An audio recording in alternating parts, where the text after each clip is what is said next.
Llegó el hombre.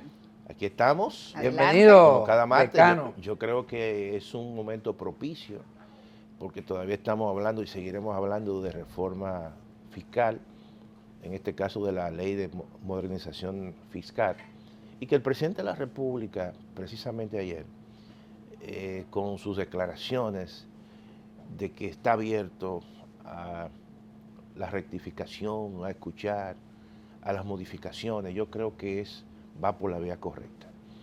Tradicionalmente aquí, Adalberto y Millicent, cuando se propone una reforma, nunca la reforma termina siendo como se propuso al principio. ¿Por qué? Bueno, porque va a un estamento, que es el Congreso Nacional, y ahí entonces los sectores que se pueden ver afectados, de una forma u otra, ahí comienzan todo el tema de las posibles modificaciones. Yo creo que esta reforma tiene espacio, obviamente, para hacer algunas modificaciones.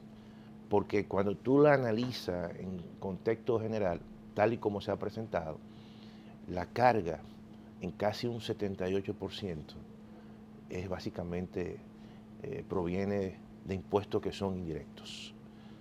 Y eso afecta sectores incluso de clase media que no están compensados. Que se sigue la misma política impositiva. No, claro, de siempre. claro. O sea, ahí no hay. Directo. Claro.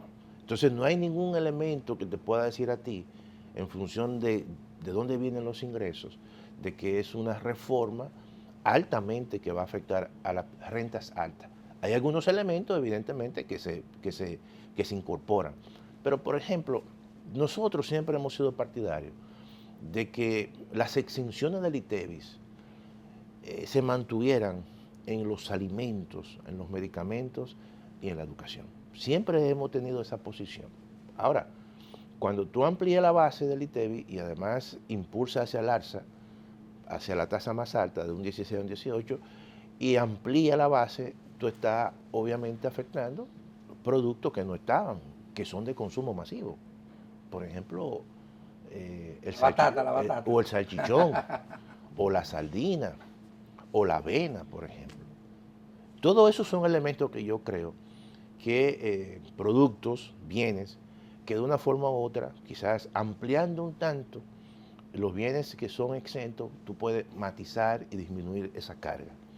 Porque déjame decirte lo siguiente, si tú estás en Estados Unidos, el peso que tienen los alimentos y la bebida no alcohólica no es el 23 como está aquí, es alrededor de un 18, porque son economías donde el sector servicio es mucho más.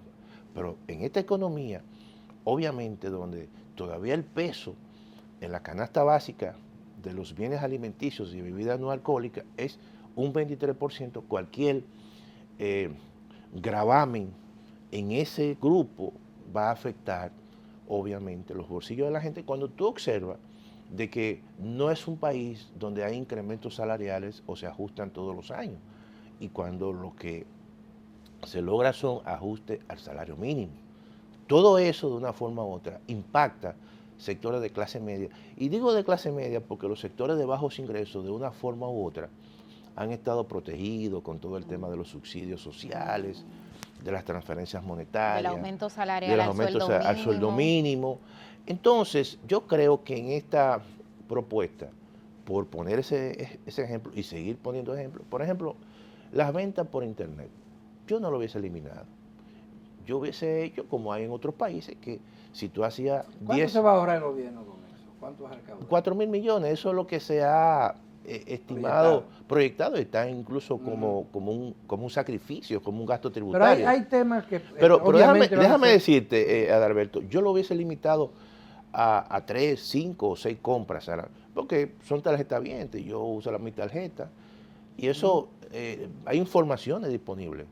¿De qué es lo que ocurre? ¿De qué es lo que ocurre? ¿Y cómo se puede regular? Lo mismo ocurre también con la deducción de los gastos. Bueno, pero el tema con lo de la compras por internet, es que se han creado negocios alrededor de eso, sí, eso es verdad. Pero, entonces hay otros que no, porque no lo... Pero son compras menores, y no es verdad que eso ha generado un problema grave. No, una competencia desleal. Sí. Porque al final ahí está un sacrificio, y ahí está estimado el sacrificio, 4.000 millones. Igualmente ocurre con la deducción de los gastos educativos. ¿Qué han hecho y qué hacen muchas familias de clase media? Se endeudan, toman un préstamo, ponen sus hijos en una escuela bilingüe o en una universidad que consideran que es ¿verdad?, de prestigio, privada, y cuando van entonces hacen su declaración sobre el impuesto sobre la renta, se lo deducen. Eso se elimina. ¿Qué yo haría? Tú dices, bueno, es que se están beneficiando sectores de renta alta. Yo le elimino a esos sectores cuando vayan a declarar ¿Y cómo no, sencillamente, montos, claro, las escalas están sí, ahí salariales. Y tú dices, bueno, en esta escala salarial está el grueso de la clase media.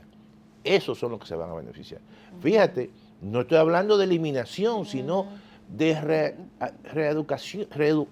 redirección de estas medidas. Pero ese puede ser uno de los entuertos que se resuelva en el Congreso. Ahora, en el Congreso. Lo Igual mismo. hay otros. Lo del IPI, es casi seguro que van a aumentar La base. No, elección. pero hay varias maneras de tú corregir el IPI, porque precisamente en los ejemplos que se han puesto ahí en el documento, se habla de 3 tasas. Por ejemplo, en América Latina la gran mayoría tienen 3 tasas. Punto 25, punto 50 y 1%.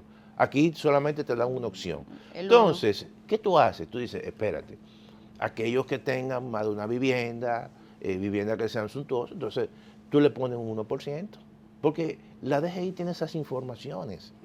Entonces, todos esos son elementos que van a mejorar este proyecto de ley. Pero además, déjame decirte lo siguiente, cuando tú sumas el impacto recaudatorio, se te habla de 122.000 millones de pesos.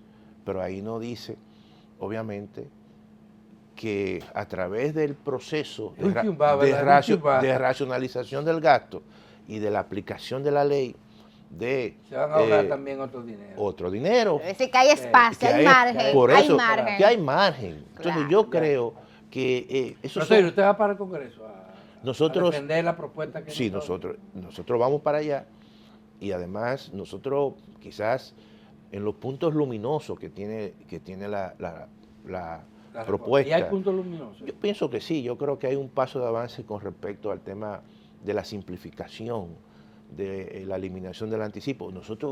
Para nosotros hubiese sido magnífico que se hubiese aplicado el tema del monotributo, y que concomitantemente con esa aplicación se vaya fortaleciendo la capacidad de gestión de la DGI. Pero además nosotros ahí hubiésemos incorporado, porque fue la propuesta que vamos a hacer, a Promipyme como un mecanismo de fondeo en términos financieros para todos aquellos monotributistas. Es decir, que esos son temas que no son temas de carácter recaudatorio, sino es un mecanismo de tú fomentar la formalidad de aquellos que son informales, que se generan los incentivos necesarios. Entonces yo creo que esta reforma, en ese aspecto, necesita un espacio de rectificación, necesita ese espacio de rectificación de tal forma que equilibre la carga entre los sectores afectados. Profesor, gracias, muchísimas gracias. Ustedes, se nos acabó el tiempo. Ustedes. El martes. Como cada martes, así es. Damas y caballeros, y ustedes y nosotros estaremos aquí de nuevo mañana con otro programa similar de esta serie indefinida de 1+1.